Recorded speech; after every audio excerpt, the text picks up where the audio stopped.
What is going on, guys? Today I bring you round 5 of my chess open. Took a little break from uploading, but we're back. This round I got paired up against a very strong player, Xiao Sun, and it was the first game of this tournament where I had the DGT recording the game, so it was exciting. It was in a separate room, you know, and yeah, I was pumped. I just came off my best win so far, and I was ready to get another one, and to start catching some 2000 plus rated players. So, okay, I started with d4. My opponent went d5, and here I went knight c3. So the good old Jobava London that I love. I decided to just have fun and to just go for something that I like playing. So after knight c3, my opponent goes c6, and I go bishop f4.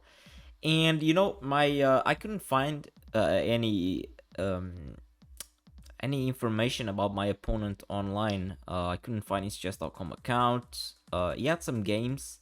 My opponent is Chinese, and he had some games in some Chinese tournaments. But yeah, nothing specific against the Jobava London, and he played a lot of things. So I wasn't really um, expecting anything specific. So I was just going and playing the Jobava.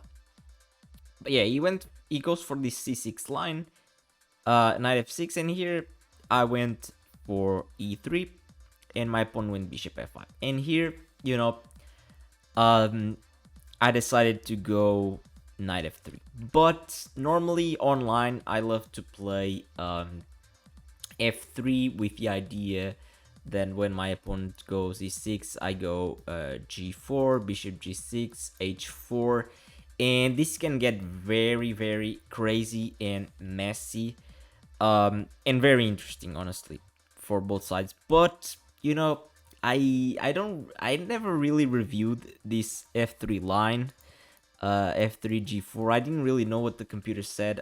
In the back of my mind, I thought that it wasn't really completely sound for white, and black could get an advantage if he knew what he was doing. So I was like, okay, maybe my opponent prepared against Jobava, maybe not. I'll just play it safe and go for a safe setup. So I just decided to go with knight f3, and after e6, just bishop d3. This is just the most toothless variation ever. This is just developing normally, going for trades, and yeah, there's not much going on in this line, honestly. This is not very fun to play for white, this specific line. The other one is pretty cool, but I was not really feeling the other one. I wanted to just play something safe, which is probably not a good sign that I was already thinking about playing safe, but it is what it is. He went bishop before, which is interesting. And here, yeah, normally I don't really care about this knight here and it being attacked, so I kind of just even provoke my opponent to take it, a3. And my opponent played bishop a5, but if my opponent played bishop takes on c3 check, I would take with the b pawn. And okay, it might look kind of bad to have this double pawn and crippled structure, but I have the open b file. My opponent played bishop a5, and I didn't really understand bishop a5. Like, if you went to b4, why are you not taking on c3? I felt like this wasn't good from him, honestly. And here I kind of just went b4. I just went, okay, I mean, you're allowing me to gain tempo and to gain space on the queen side, I'm all for it. So yeah. And here goes bishop c7. I could have gone bishop g3, but I felt like that would be a little bit of a waste of time, so I just took on c7, queen takes, and here I play knight e5, planting the knight on this very typical London square. Here my opponent plays a knight bd7, and I decided to go f4, to go for this how do you call it? Oh, the Stonewall setup, exactly. The Stonewall setup. You know, I struggle a lot when I'm playing the black side against these type of structures. So I was like, okay, now it's my turn to play this type of structures and to attack. So yeah, I was feeling confident here. I was feeling good about my position. You know, here my pawn castled, which okay, um, he's also not afraid of the attack. He just castles, and here I also castle. I mean, there's no point in keeping the king in the center, and yeah, it's just good to castle and to in the future maybe go for rook lift or king h1 followed by rook g1 g4 and just throw everything at him. But here he plays a5, which is a nice move, just counterattacking on the queen side and, you know, asking, what are you gonna do about this? Because, you know, I overextended on the queen side, and yeah, I don't really have the square on c3 available to you know, solidify the pawn before. And here, you know, it was an important decision. I took a long time here because I didn't really know what was the best move. Of course, the first thing that comes to mind is b5, but I didn't really like uh, c5 by my opponent here. I thought that, yeah, I just wasn't ready for this type of transformation because my opponent is gonna take here. I'm gonna get this weak pawn on d4. I'm gonna get this weak pawn on f4. And yeah, I just felt like it was a little bit too soon to be opening the game like this. Also, we will have pressure on the c file. So yeah, I didn't really like b5, although the computer, yeah, the computer likes this for white. Says that I take on d7 here, queen takes, and now d takes on c5. Yeah, this kind of wins a pawn right now, but what if my opponent played this instead? Okay, bishop takes on f5, e takes on f5, and now, okay, I win the pawn. So yeah, I didn't really calculate this well. Apparently I could have done a way better job, because c5, okay, c5 is just way too soon. C5 is just way too soon because I have this intermediate move. Game, I was afraid of b5 and I played queen e2. Also, I didn't want to take on a5. It just feels like I'm just opening, you know, I'm just creating play for him for no reason. So yeah, this wasn't good.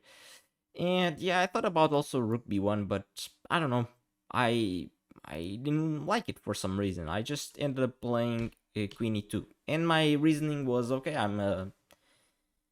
I'm connecting the rooks, yeah, and maybe supporting e4 in the future. Yeah, I wasn't really satisfied with this move, but I was like, okay, I have spent way too much time on this move, and I have to start going. You know, I can't just be here all game long. Here, my opponent just simply took on b4. I took back with the a pawn, and yeah, my opponent played queen d6. Just very, very simple play, just targeting this pawn on b4, which is very weak. And yeah, I started feeling uncomfortable, to be honest, because this is not what I wanted at all. You know, we barely played. We are only on the 14th move, and I'm already under some pressure here. I have the weakness, and my opponent is already putting pressure on it. This is not what you want when you're playing the white pieces, for sure. Here I took on a8. My opponent took back, and I just played this passive move, rook b1. And okay, I was like, yeah, this is not going really well, but okay, it shouldn't be that bad yet. You know, we should be slightly worse, not like losing or anything like that. And maybe I still have some attacking chances here on the king side. But yeah, not the greatest opening play by me, for sure. I missed that move. b5 was important on position. But okay, after rook b1, my opponent played rook a3, another good move, just attacking this knight on c3. Here I play queen d2. Again, I just wasted pretty much a move. Maybe if I played queen d2 immediately, I wouldn't have to waste this move here. So yeah, queen e2 was also not that great in retrospect, but okay, it is what it is. Here my opponent played b5, and this is like a big blunder actually. My opponent blundered very hard with this move b5. I mean, in it makes sense to play b5 to, you know, just fix this pawn here, this weakness, but it fails to a tactic, which I spent a long, like I saw the tactic in like probably 1 or 2 minutes. I saw it, but I spent like almost 30 minutes just calculating if it was worth doing or not. And the tactic which I ended up playing is bishop takes on b5, and now you can see that after c takes on b5, I fork the queen and the rook, and I will win the exchange. You know, I got 2 pawns and the rook for 2 pieces, so pretty good, honestly. But you know, my opponent is strong, and I knew he was strong, and I was like trying to figure out if it was worth it to actually go for this line, because at the end of the day I'm giving up 2 pieces, which, you know, normally 2 pieces are better than a rook. But at the same time, what do I do if I don't take the 2 pawns and the rook for the 2 pieces? Like, I don't have much play going on, right? I don't have any active plans, and this seems like the only way to get back into the game and to actually create something, create an imbalance and create chances. So yeah, I think I spent way too much time here, but I thought it was an important decision to make. But I ended up, you know, just concluding that yeah, it had to be done. Also, my opponent after the game told me that it was a blunder. He didn't really see bishop takes b5. But yeah, it is what it is. So we go into this line, and okay, we reach this position where I am slightly better according to the computer if I find one move. Maybe not even slightly better, honestly. Maybe just equal. But yeah, I am up in material, but it's not so simple. Okay, but it's looking good. It's looking good because I have this passed pawn, and this rook is really well placed. This queen is also well placed, but I also have some weaknesses myself, and these knights have really good squares. You know, on e4 is knights, but my knight is also well placed on e5. So here, another big decision. I spent a long time here as well, because what do I do? What is the priority in this position? Honestly, I thought about a lot of stuff. I thought about just pushing the pawn immediately b5. I thought about knight takes on d7, and I thought about also queen c1, trying to trade queens here. But you know, the more I thought about it, yeah, I just couldn't figure that out, because it's not easy at all. Also, you know, rook b3 might look interesting, but this is just loses the game on the spot, because after queen a1 check, I'm forced to go to f2, and then I get forked. So yeah, this knight here on e4 is very annoying, and I had that in mind, and I made the decision to trade on d7, which is a very bad move.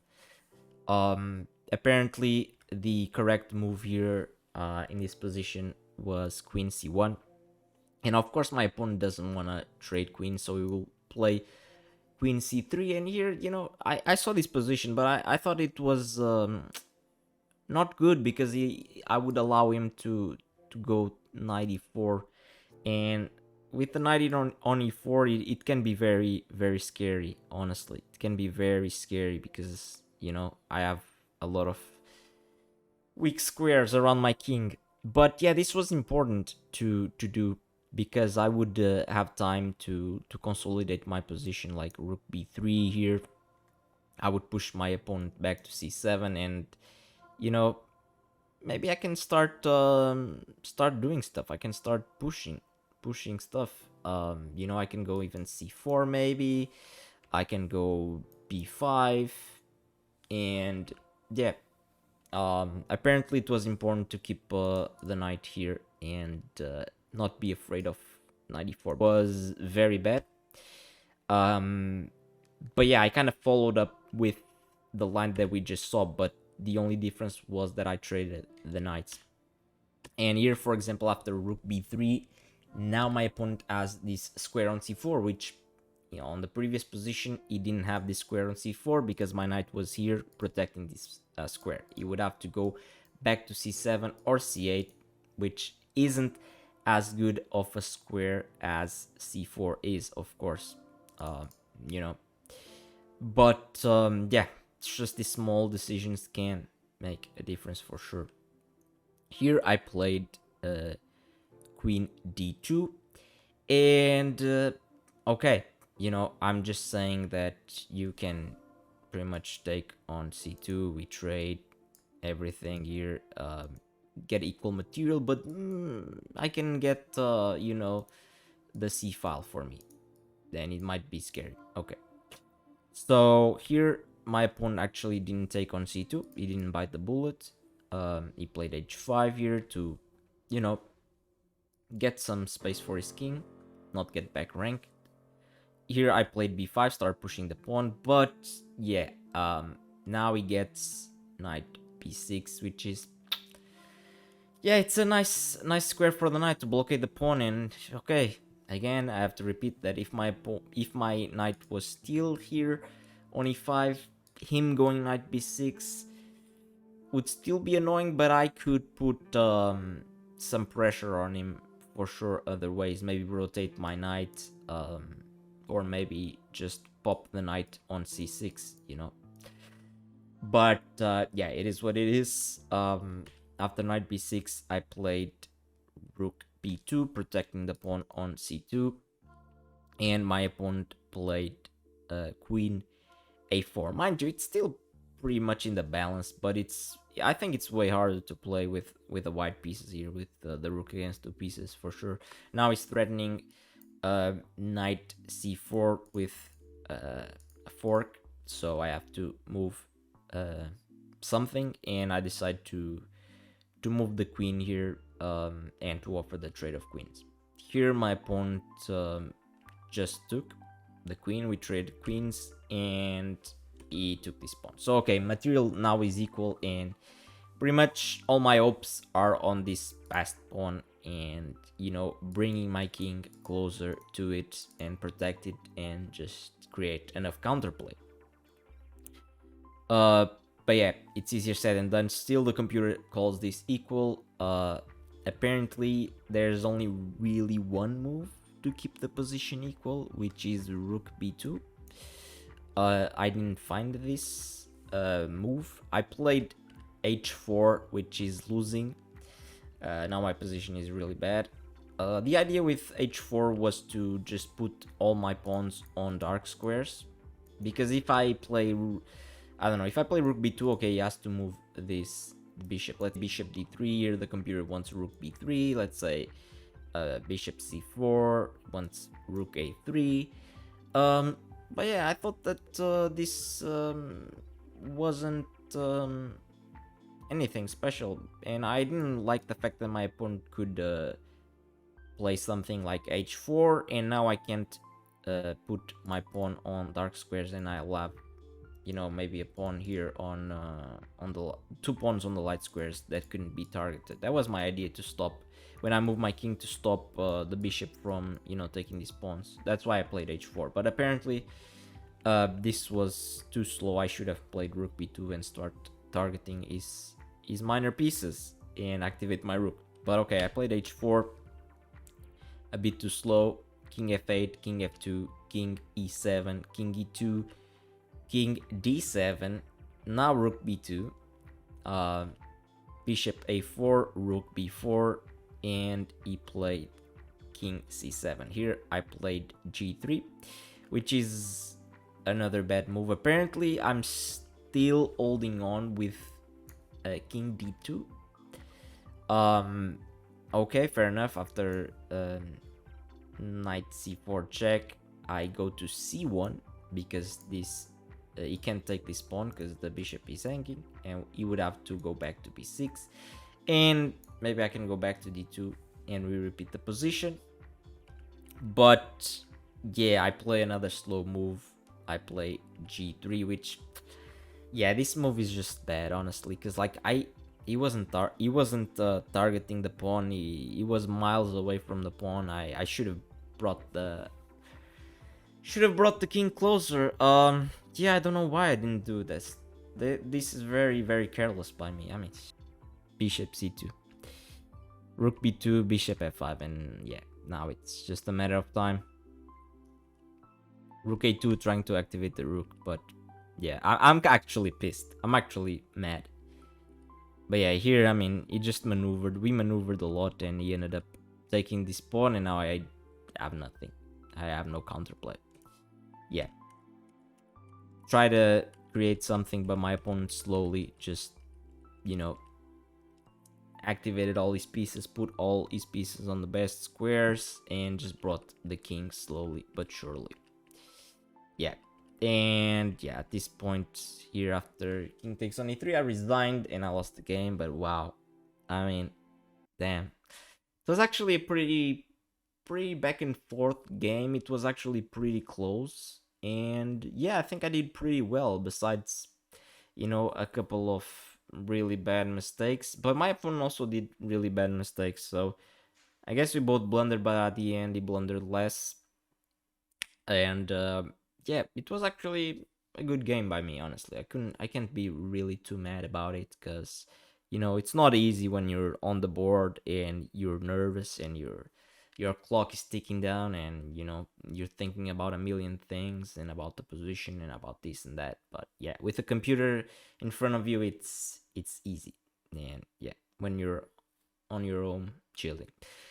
But okay, it is what it is. We almost got the draw here against this very irate opponent. But yeah, I hope you guys enjoyed this video, and I'll see you for the next round. Bye bye.